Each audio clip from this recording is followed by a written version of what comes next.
Oke, baiklah Bapak Ibu Saudara. Kita berjumpa kembali dalam channel Paulus Pinondo Antirayo. Dalam kesempatan ini, saya akan menjelaskan kisah tentang Kain dan Habel. Untuk itu, jangan lupa subscribe dan ikuti terus video ini. Jangan di-skip agar Bapak Ibu Saudara mendapatkan penjelasan lengkap seputar Alkitab. Dan Bapak Ibu Saudara, mengenai Kain dan Habel, ada yang berkata dan ada yang membedakan Kain dan Habel karena Habel mempersembahkan korban, sedangkan Kain bukan korban. Habel menuruti hukum-hukum Taurat atau mekanisme hukum Taurat, sedangkan Kain tidak.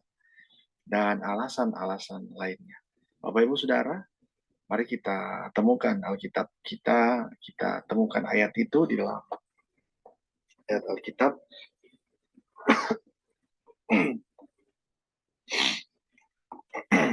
Kita lihat dalam kitab Kejadian pasal yang keempat, ayat yang pertama, saya akan bacakan buat Bapak Ibu Saudara. Kemudian manusia itu bersetubuh dengan Hawa, istrinya, dan mengandung perempuan itu, lalu melahirkan Kain. Maka kata perempuan itu, aku telah mendapat seorang anak laki-laki dengan pertolongan Tuhan. Selanjutnya dilahirkannyalah Habel, adik Kain. Dan Habel menjadi gembala kambing domba. Kain menjadi petani. Setelah beberapa waktu lamanya, maka Kain mempersembahkan sebagian dari hasil tanah itu kepada Tuhan sebagai korban persembahan. Habel juga mempersembahkan persembahan dari anak sulung kambing dombanya, yakni lemak-lemaknya. Maka Tuhan mengindahkan Habel dan korban persembahannya itu. Tetapi Kain dan korban persembahannya tidak diindahkannya. Lalu hati Kain menjadi sangat panas dan mukanya muram. Firman Tuhan kepada Kain, mengapa hatimu panas dan mukamu muram? Apakah mukamu tidak akan berseri jika engkau berbuat baik? Tetapi jika engkau tidak berbuat baik, dosa sudah mengintip di depan pintu. Ia sangat menggoda engkau, tapi engkau harus berkuasa atasnya. Nah, Bapak Ibu Saudara, dimanapun berada, seperti yang sudah saya katakan tadi bahwa ada yang berkata bahwa yang membedakan Kain dengan Habel itu adalah karena Habel mempersembahkan korban, sedangkan Kain tidak demikian. Sehingga kalau kita mempelajari Alkitab dengan benar, maka kita melihat ada hal-hal yang perlu kita perhatikan secara signifikan. Kenapa? Karena ini berkaitan dengan apa yang kita ajarkan. Jadi, kalau kita lihat di dalam peristiwa ini, Habel mempersembahkan korban yang lebih baik. Jadi, iman Habel, dia mempersembahkan korban yang lebih baik. Mempersembahkan korban yang lebih baik karena iman Habel telah mempersembahkan kepada Allah korban yang lebih baik daripada korban Kain.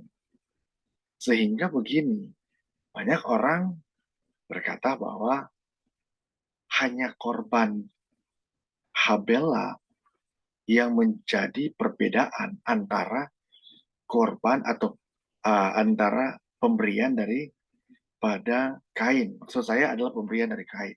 Sehingga begini, sehingga Habel menjadi berbeda dengan Kain.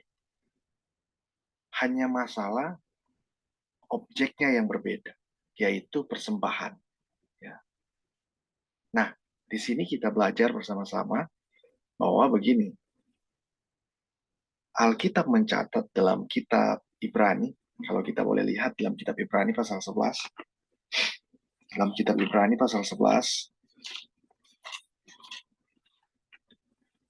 kemudian pasal 11 ayat 4, firman Tuhan katakan, karena iman, Habel telah mempersembahkan kepada Allah korban yang lebih baik daripada korban Kain. Dengan jalan itu ia memperoleh kesaksian kepadanya bahwa ia benar. karena Allah berkenan akan persembahannya itu, dan karena iman ia masih berbicara sesudah ia mati. Jadi di sini ada dua hal penting yang Habel persembahkan kepada Tuhan.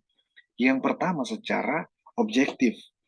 Jadi Tuhan melihat objektifnya apa yang diberikan Habel kepada Tuhan, yaitu adalah korban sembelihan.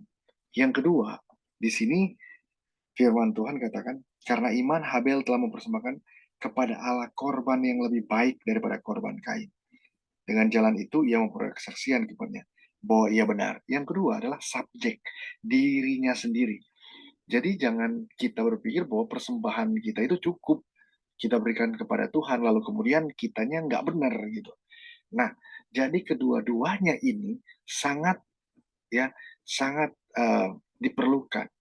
Jadi tidak hanya korban saja atau tidak hanya hidup kita saja, tapi kedua-duanya ini harus bersama-sama dipersembahkan kepada Tuhan. Sama seperti begini nih, ada orang dia ibadah, dia memberikan yang terbaik, ya dia memberikan persembahan yang paling terbaik, tetapi hidupnya nggak berubah, hidupnya nggak mengalami perubahan, hidupnya nggak mau dipulihkan, hidupnya maunya dia bersikeras, dia nggak mau dengar firman, tetapi dia memberikan yang terbaik, dia memberikan hasil dari apa yang didapatkan, sehingga kalau kita lihat dia memberikan secara maksimal, tetapi kepribadiannya ini tidak menunjukkan bahwa persembahannya itu sama seperti apa, ya sama seperti apa yang dia berikan, ya dengan begini yang menjadi perbedaan antara dirinya yang adalah subjek dan objek yang adalah persembahan itu menjadi sangat berbeda. Sehingga begini, kalau kita melihat ya apa yang dipersembahkan Habel, dia mempersembahkan korban, ya artinya begini, selain dia mempersembahkan korban, dia juga beriman. Dan begini, hidup benar, iman itu adalah hal yang perlu kita percaya, kita lakukan, yang perlu ada dalam kehidupan kita, karena juga bahwa kita harus berkaitan dengan subjek kita nih, diri kita sendiri. Kita jangan hanya selalu berhubungan dengan atribut-atribut lain di luar kepribadian kita. Harus ada dalam diri kita yang namanya adalah hidup benar, hidup kudus, hidup takut akan Tuhan, menjauhi kejahatan. Kalau kita lihat bahwa yang membedakan Kain dengan Habel adalah hal ini. Kain mempersembahkan juga, bahkan dia mempersembahkan, kalau kita lihat, dia mempersembahkan hasil dari jeripayanya dia. Tetapi yang menjadi berbeda adalah bahwa Kain tidak hidup benar. Kain tidak beriman. Kain tidak melakukan apa yang menjadi maunya Tuhan, seperti yang tercatat dalam kitab Ibrani tadi. Nah, Bapak Ibu Saudara, dimanapun berada, kalau kita lihat apa yang dipersembahkan oleh Habel, sehingga dia dicatat sebagai pahlawan iman dalam kitab Ibrani, itu berkaitan dengan dirinya dia, bukan hanya persoalan persembahan gitu. Jadi Habel adalah pahlawan iman yang pertama disebut dalam Alkitab. Kisah hidup dan kisah iman Habel dapat ditemukan dalam kitab Kejadian seperti yang kita bacakan tadi. Iman apa? Iman Habel itu, Bapak Ibu Saudara. Mengapa imannya dianggap sedemikian bernilai, punya value? Apakah kita juga bisa mempunyai iman seperti Habel? Atau justru kita tidak dapat memiliki iman seperti Habel? Sebelum kita dapat mengerti iman Habel seperti apa, kita perlu mengerti, ya Bapak Ibu, kita perlu mengerti latar belakangnya dan dasarnya apa. Jadi kita harus pahami Habel adalah anak kedua dari Adam dan Hawa. Mereka berdua adalah manusia pertama yang diciptakan Tuhan. Habel pasti mendengar dari orang tuanya bahwa ada Allah dan bahwa Allah itu adalah Sang Pencipta. Habel pasti mendengar dari orang tuanya itu bahwa ada Allah. Ya. Habel melihat semesta alam, langit dan bumi, semua makhluk hidup. Dan pasti dia percaya bahwa ada Allah. Dan Allah itu memberi upah kepada orang yang sungguh-sungguh mencari dia. Nah, Bapak Ibu Saudara, ya, ini yang menjadi landasan, menjadi dasar mengapa Habel beriman. Kan tidak mungkin dia beriman, tetapi tidak mendengar ajaran. Gitu. Sama seperti firman Tuhan katakan, tidak mungkin iman itu akan bertumbuh. Ya, kalau kita tidak dengar firman Tuhan. Mungkin saja, barangkali Bapak Ibu Saudara, Adam dan Hawa, seperti yang saya sudah katakan tadi, sudah mengajarkan Kain, ya, sudah mengajarkan Kain tentang Tuhan, tentang Allah. Sehingga apa? Sehingga dia mendengar apa yang dikatakan dan dia um, merenungkan apa yang dikatakan oleh orang tuanya. Ya. Masalahnya begini. Lalu apakah yang dia lakukan? Lalu apakah yang dia terapkan? Apakah hukum Taurat? Perlu diketahui bahwa hukum Taurat itu belum ada, Pak Rob. Jadi hukum Taurat belum ada, belum berlaku. Di zaman itu belum berlaku hukum Taurat. Nanti berlaku setelah itu. Tetapi kalau kita lihat, yang menjadi hukum pada waktu itu adalah hukum hati nurani dan hukumnya Tuhan. Hukumnya Tuhan itu adalah hak prerogatifnya Tuhan. Seperti itu. Kalau hukum Taurat adalah sebuah perjanjian. Perjanjian antara jika manusia itu tidak melakukan seperti apa yang Tuhan janjikan, maka dia harus dihukum. Tetapi hukuman dari Tuhan ya adalah hak prerogatifnya Tuhan. Jika Tuhan ingin menghukum pada waktu itu, maka dia akan melaksanakan. Ya, seperti itu. Dan itu adalah hak prerogatifnya Tuhan. Tidak bisa kita berkata bahwa itu adalah dari hukum Taurat, karena hukum Taurat itu belum diturunkan. Nah, Bapak Ibu Saudara, lalu kemudian apa yang menjadi dasar iman Habel sehingga dia dapat menjadi pahlawan iman, dan imannya ini menjadi standar bagi banyak orang. Iman ini menjadi salah satu hal yang membuat kitab Ibrani menulis bahwa dia adalah pahlawan iman. Nah, jadi Bapak Ibu Saudara, inilah yang dimaksud dengan Habel memiliki iman yang berkenan kepada Tuhan. Selain itu, Habel juga percaya bahwa dia sendiri adalah seorang berdosa yang perlu diampuni dan ditebus. Dia mengerti dan tahu bahwa Adam dan Hawa berdosa. Dia sudah tahu bahwa Tuhan sudah menyediakan bagi mereka pakaian yang terdiri dari kulit dari binatang. Pada waktu Adam dan Hawa jatuh dalam dosa, maka ya mereka membuat pakaian dari kulit dari binatang, Bapak Ibu Saudara. Sehingga itu menjadi suatu ajaran yang diturunkan kepada Kain dan Habel. Tetapi yang menindahkan itu hanya Habel, kalau kita lihat. Ya, karena begini, ya, dari beberapa penafsir, orang-orang yang menafsirkan mungkin ada yang mengatakan seperti yang saya katakan tadi. Tetapi yang lebih lebih lebih lebih penting adalah Kain ya mempersembahkan korban kepada Tuhan, dan ini secara objektif. Lalu kemudian dia mempersembahkan secara subjektifnya adalah dirinya sendiri, dan dia mempersembahkan sesuatu kepada Tuhan. Itu lengkap. Kalau Kain dia nggak lengkap, dia hanya mempersembahkan korban, Dia hanya mempersembahkan persembahan maksud saya. Tetapi dia tidak mempersembahkan dirinya kepada Tuhan. Dengan cara apa? Sama seperti begini.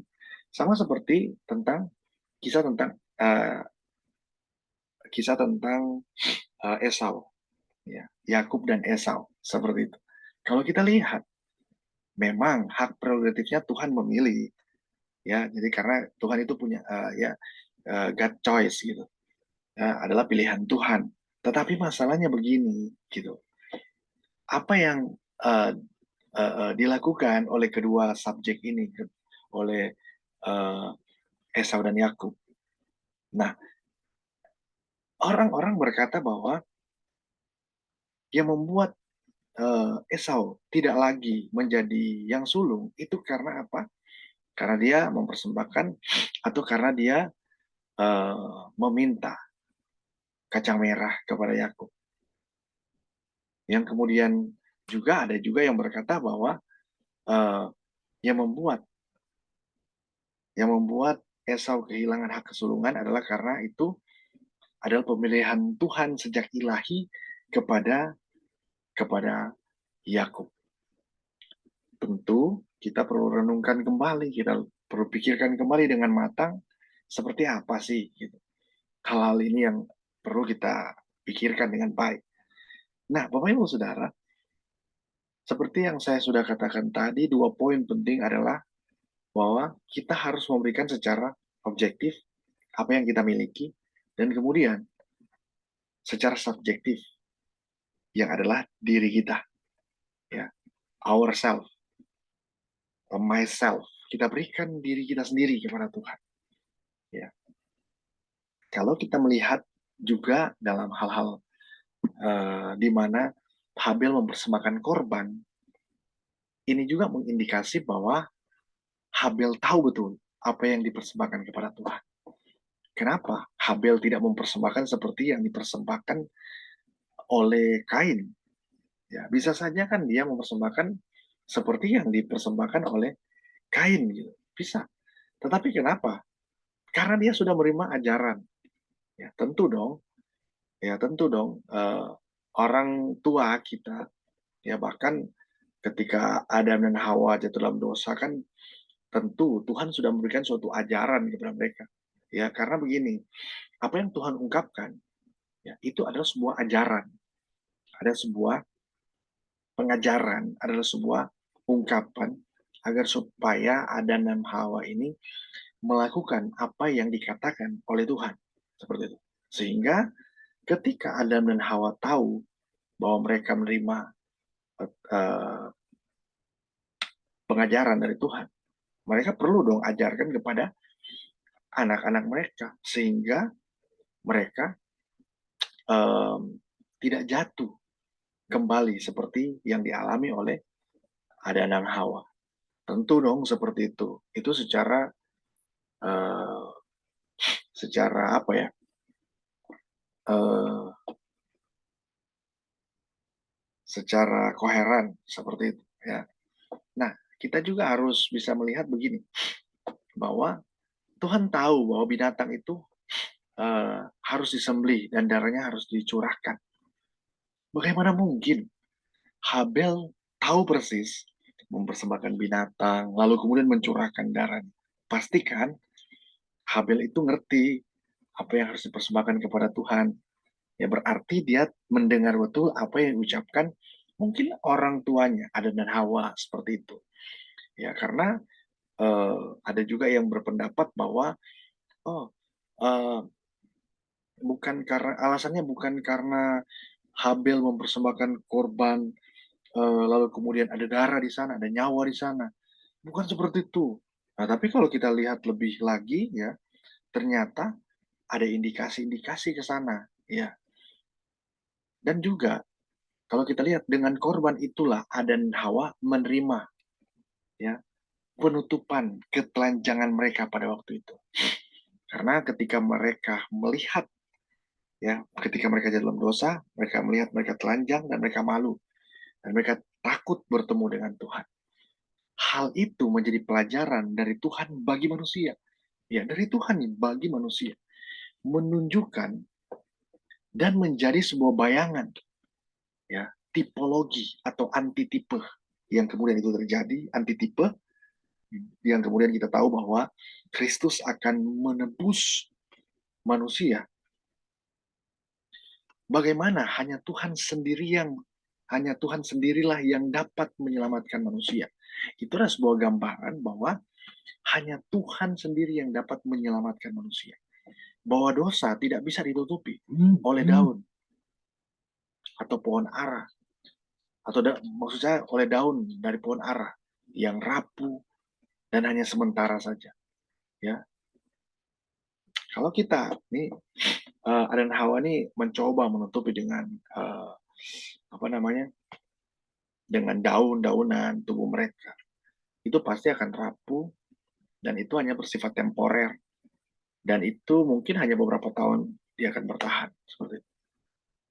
Ya, dengan usaha-usaha yang mereka lakukan, dengan pekerjaan-pekerjaan yang dilakukan oleh manusia, Kristus sebagai antitipe itu datang kepada manusia, memberikan keselamatan, memberikan nyawanya sebagai ganti dosa manusia.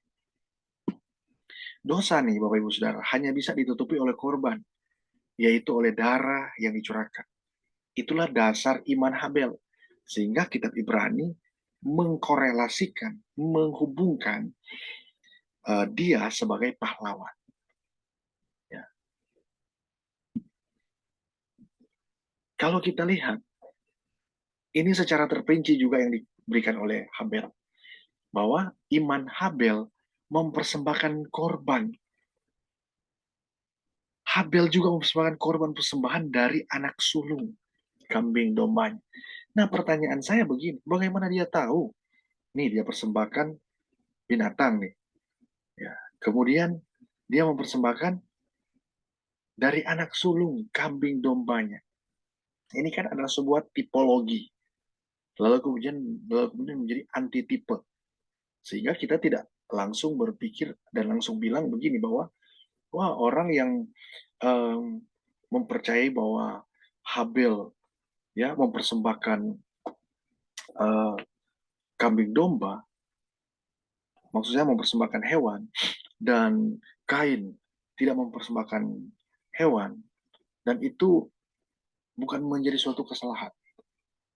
Nah, orang-orang seperti ini juga kita harus bisa tahu bahwa kita harus lihat perbedaannya apa. Sekalipun memang seperti yang saya katakan tadi, dua hal. Secara objektif, mungkin begini. Mungkin nggak menjadi masalah lah Habel mempersembahkan korban gitu. Tetapi hidupnya benar.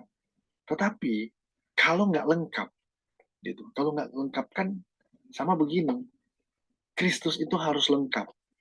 Dia harus datang ke dalam dunia menjadi seorang hamba. Dia mengambil rupa seorang hamba. Dia dari manusia. Dia menjadi manusia. Ya, dia lahir ke dalam dunia ini. Lalu kemudian dia harus berinteraksi dengan manusia dan dia harus menderita. Lalu dia harus menjadi korban. Dia mati. Dia bangkit. Lalu kemudian dia naik terangkat ke sorga. Dan apalagi, dia harus kembali ke dalam dunia ini pada kali yang kedua. Contoh, kalau dia hanya lahir tapi tidak menebus, kan tidak lengkap. Dia harus lengkap. Seperti yang dipersembahkan Habel. Dia harus lengkap. Secara objektif dia harus lengkap. Secara subjektif dia harus lengkap. Seperti itu Bapak Ibu Saudara. Lalu kemudian begini, korban Habel disusul oleh persembahan iman. Banyak orang dalam perjanjian lama. Ini nih korban Habel. Disusul nih persembahan iman banyak orang dalam perjanjian lama. Seperti contoh, korban Nuh, Abraham, lalu kemudian Ishak dan Yakub, Musa, Daud, Salomo, dan tokoh-tokoh yang lain. Semua korban itu memiliki dasar yang sama. Iman Habel adalah iman akan korban domba yang menyelamatkan, yaitu ya, antitipenya adalah darah domba Allah. Darah domba Allah. Ya, seperti itu. Karena begini Bapak Ibu Saudara, biasanya kalau ada tipologi, maka ada antitipe. Seperti itu.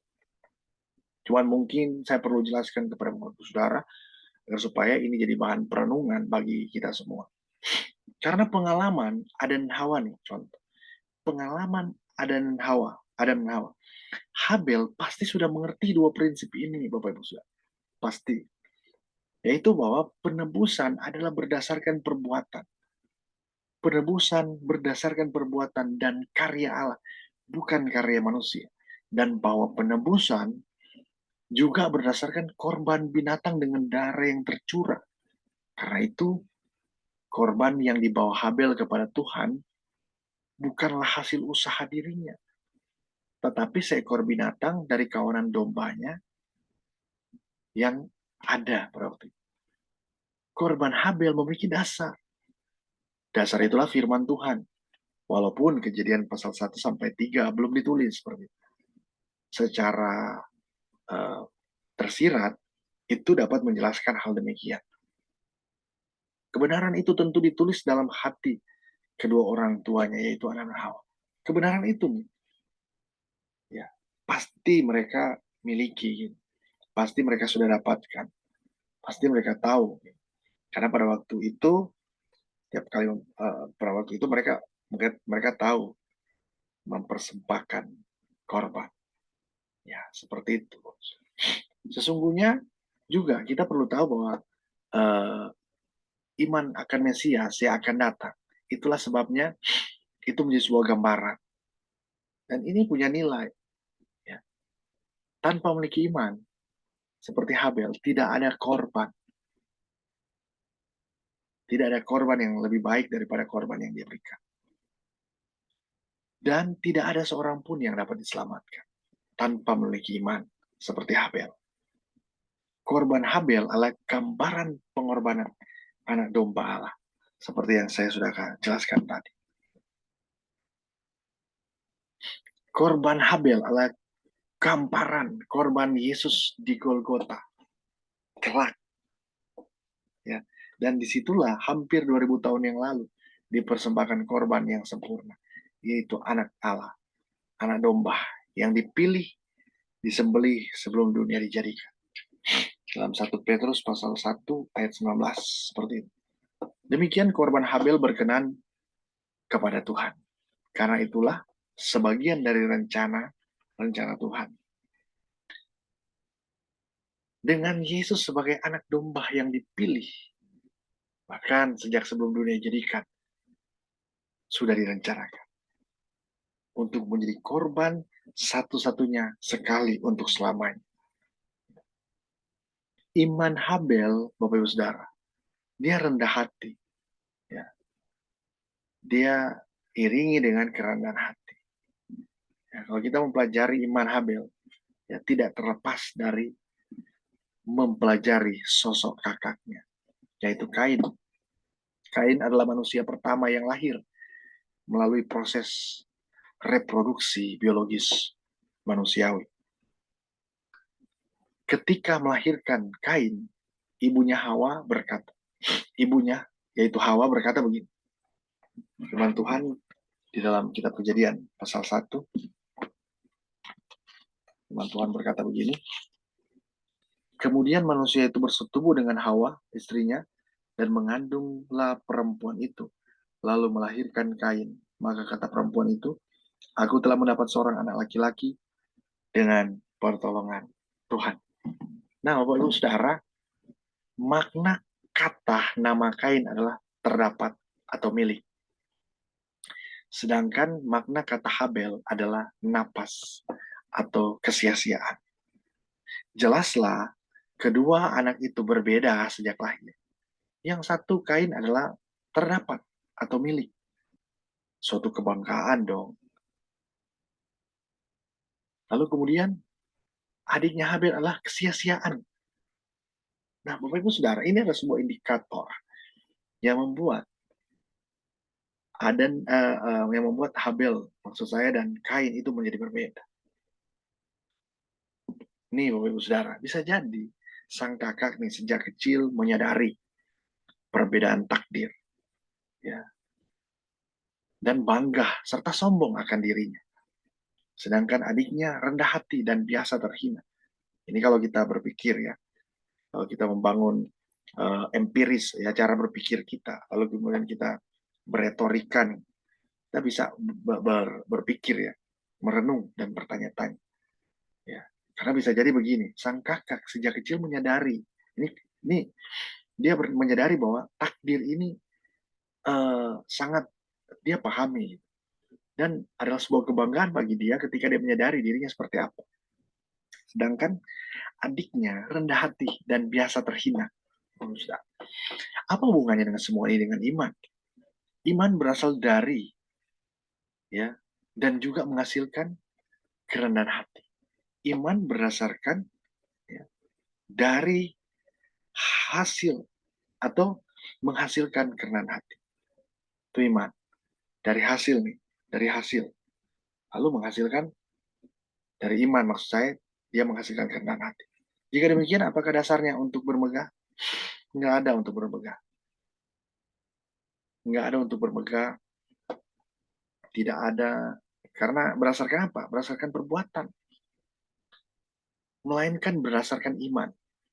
Kalau bicara tentang perbuatan, ya dalam kitab Yakobus menyinggung iman tanpa perbuatan adalah mati. Tetapi kembali lagi, yang kita lihat di dalam kitab-kitab yang lain bahwa iman itu adalah dasar dari apa yang kita, ya kalau kita lihat dalam kitab Ibrani seperti itu ya. Kita lihat kitab Ibrani pasal yang ke-11. Iman adalah dasar dari segala sesuatu yang kita harapkan dan bukti dari segala sesuatu yang tidak kita lihat. Ya. Jadi iman itu adalah dasar dari segala sesuatu yang kita harapkan.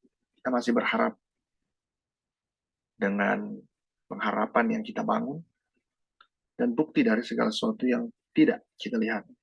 Bukan bukti dari segala sesuatu yang kita lihat, bukan, tapi yang tidak kita lihat. Jadi memang iman ini nggak kelihatan. Gitu. Kalau bahasa Yakobus, iman itu kelihatan karena dari perbuatan. Ya. Tapi dalam kitab Ibrani mengatakan bahwa iman itu tidak dapat dilihat. Ya. Iman itu bukti dari segala sesuatu yang tidak kita lihat. Ya.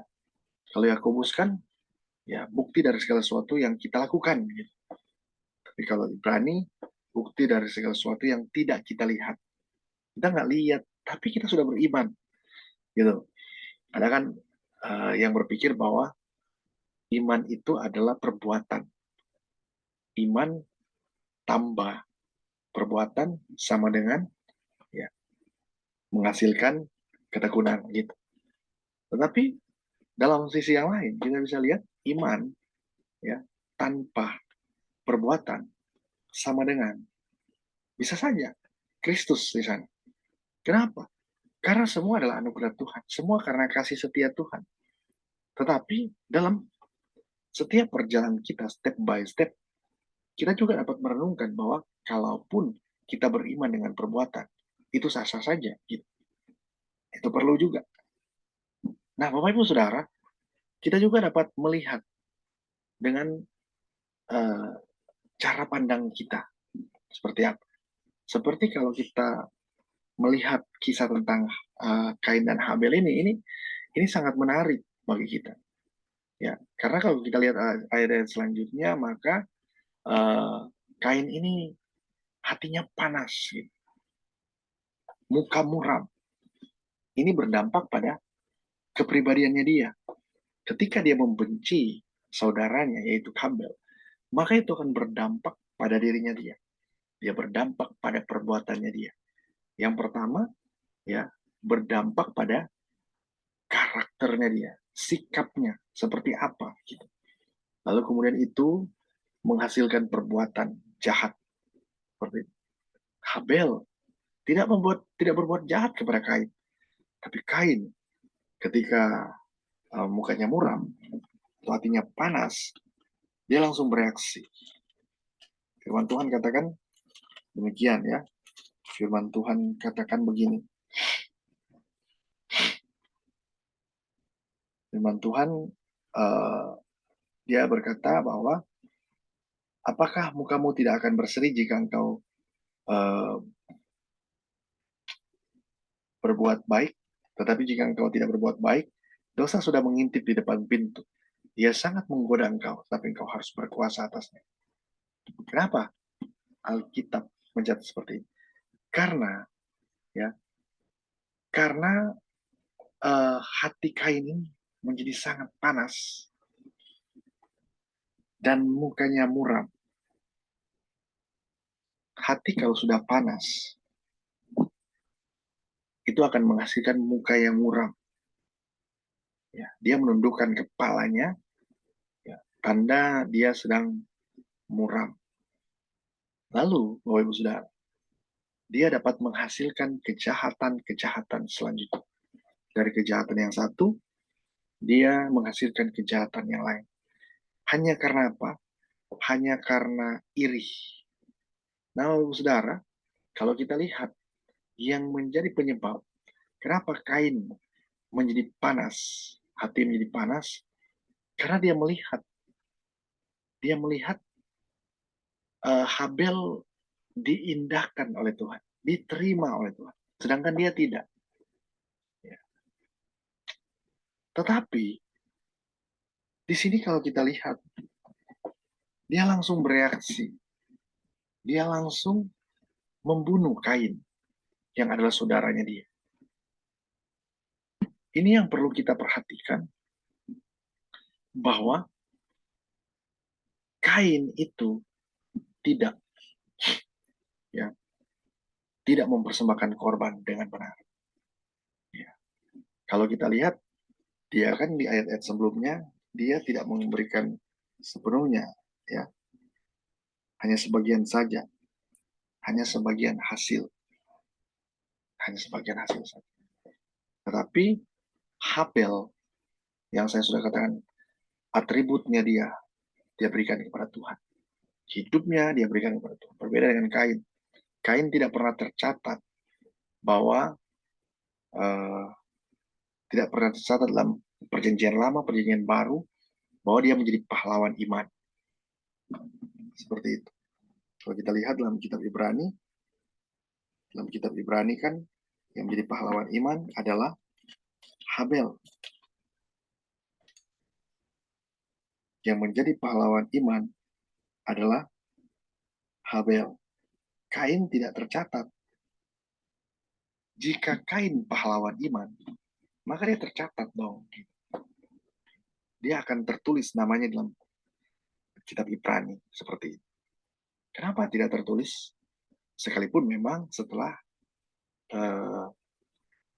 peristiwa itu terjadi, maka Tuhan tidak membinasakan Kain kan, seperti itu. Justru kalau firman Tuhan katakan seperti itu. Justru firman Tuhan katakan bahwa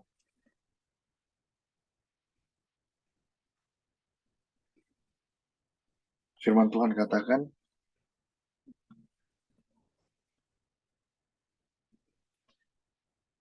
firman Tuhan kepadanya, sekali-kali tidak, barang siapa yang membunuh Kain akan dibalaskan kepadanya 7 kali lipat. Ya. Justru Tuhan memberikan firman-Nya, dinyatakan bahwa Tuhan membela Kain. Kalau ada orang yang membunuh Kain, maka dia akan dibalaskan 7 kali lipat. Untuk itu, Bapak Ibu Saudara yang diberkati Tuhan, jadi kita perlu mengkaji nih lebih dalam, lebih baik lagi tentang hal-hal ini. Apa yang menjadi penyebab sehingga Kain dan Habel ini menjadi berbeda. Jadi Bapak Ibu Saudara, di sini juga kita bisa lihat ya,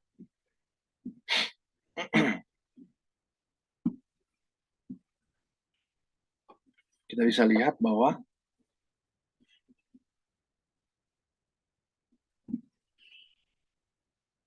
setiap orang Kristen menginginkan agar persembahannya diterima oleh Allah sesuai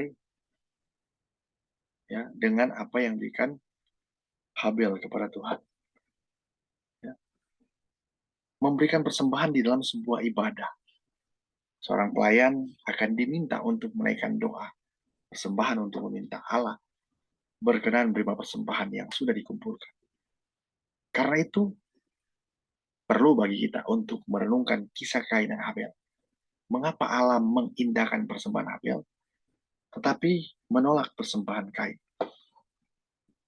Jadi begini, yang pertama. Pertama, penolakan Allah terhadap produk yang dipersembahkan. Yang pertama, penolakan Tuhan dengan produk yang dipersembahkan. Jadi Allah mengindahkan persembahan Habel karena dia mempersembahkan lemak-lemak dari anak sulung kambing dan dombanya. Sedangkan Kain mempersembahkan hasil dari tanahnya. Ya, kan perbedaan. Namun apakah yang salah dari persembahan hasil tanah dan apa yang membuat daging dan lemak lebih disukai Allah? Jadi apa yang salah gitu? Nah, Bapak Ibu Saudara, pada saat itu belum ada aturan tentang produk apa yang boleh dan tidak boleh dipersembahkan kepada Tuhan. Kalau kita mengikuti hukum Musa dalam kitab Taurat, dalam kitab Pentateuch, mempersembahkan hasil tanah tidak menyalahi aturan. Kalau kita lihat dalam kitab Ulangan pasal 26, kitab Ulangan pasal 26, firman Tuhan pasal 26 ayat 2.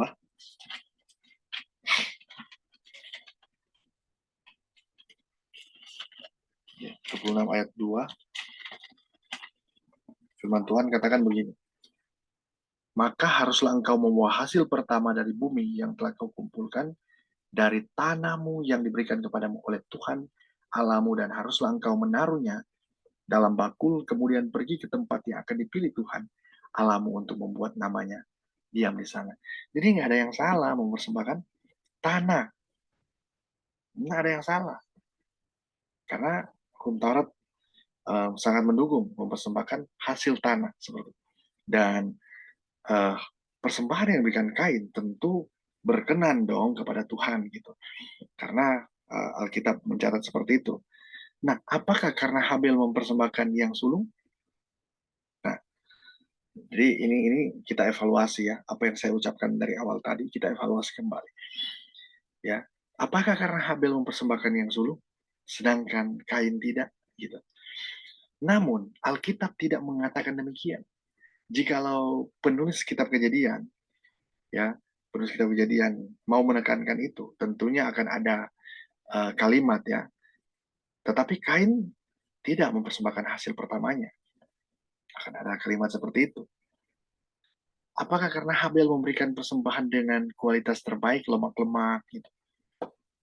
Sedangkan kalau kita lihat tadi dalam kitab Ulangan, dalam kitab Ulangan tadi bahwa uh, uh, apa namanya tentang persembahan yang diberikan oleh Kain itu nggak masalah. Justru itu disenangi Tuhan juga seperti itu. Lalu kemudian apakah karena Habel memberikan persembahan dengan kualitas terbaik, yaitu lemak-lemak, sedangkan Kain memberikan yang kurang baik, hanya sebagian tanah saja. Gitu. Namun hanya mempersembahkan korban sebagian hasil tanah adalah permasalahan kuantitas, bukan kualitas. Sama halnya Habel hanya mempersembahkan sebagian dari ternaknya. Apakah karena bau lemak yang dibakar lebih enak daripada hasil tanah? Meskipun betul, meskipun benar, ini adalah standar dan selera manusia yang diproyeksikan kepada Allah. Sehingga Tuhan digambarkan lebih suka ya makan korban seperti itu. Karena dalam kitab Yesaya dikatakan begini. Dalam kitab Yesaya dikatakan bahwa Tapi Yesaya berkata, Yesaya pasal 1,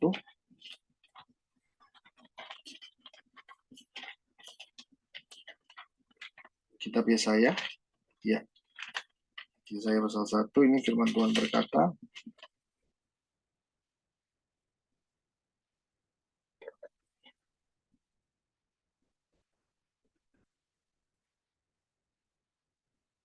tentang korban-korban.